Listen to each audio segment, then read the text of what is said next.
ከቤት ግንባታ አንጻር የጀመርናቸው ስራዎች አሉ። አሁንም የቤት ፍላጎትና የቤት አቅርቦት እየተጣጣመ አይደለም።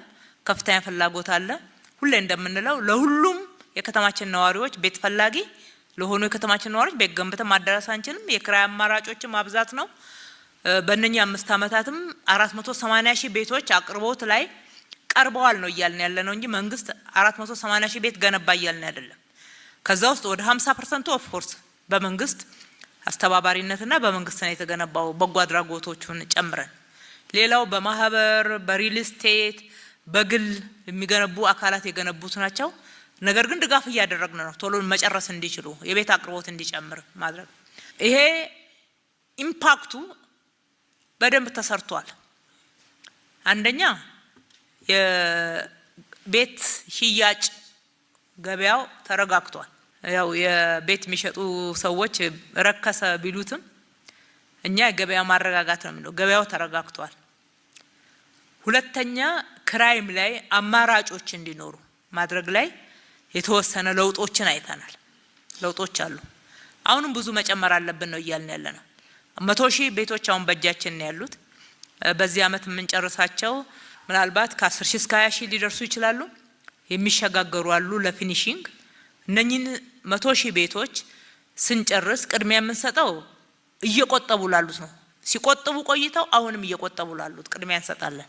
በግልና መንግስት አጋርነት ውስጥ የኛን ድርሻ ጭምር ቤቱ ዋጋ ለማረጋጋት ለቀናል።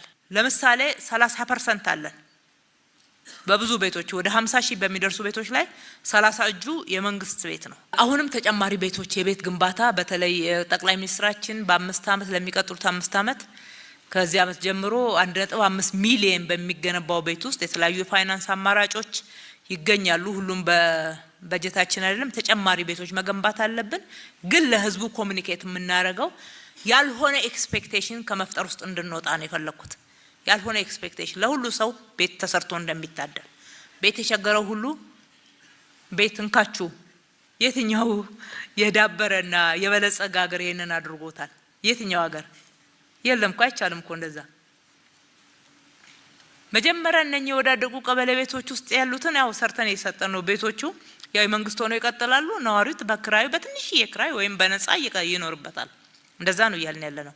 እዛ ቤት ውስጥ የሚገቡ ሰዎች ራሳቸው እንደ ባለቤት እየነገርናቸው እናሳስታለን። እንደዛ መሆን የለበትም። ትናንትና የሚኖሩበት የነበረው ወዳደቀ አረጀ እንጂ የመንግስት ቤት ነው።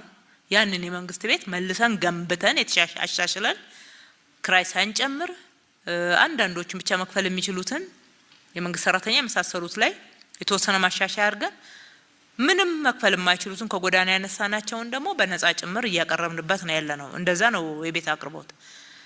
ሌሎቹ ደግሞ የቆጠቡትን አሁን ቅድሚያ እንሰጣለን።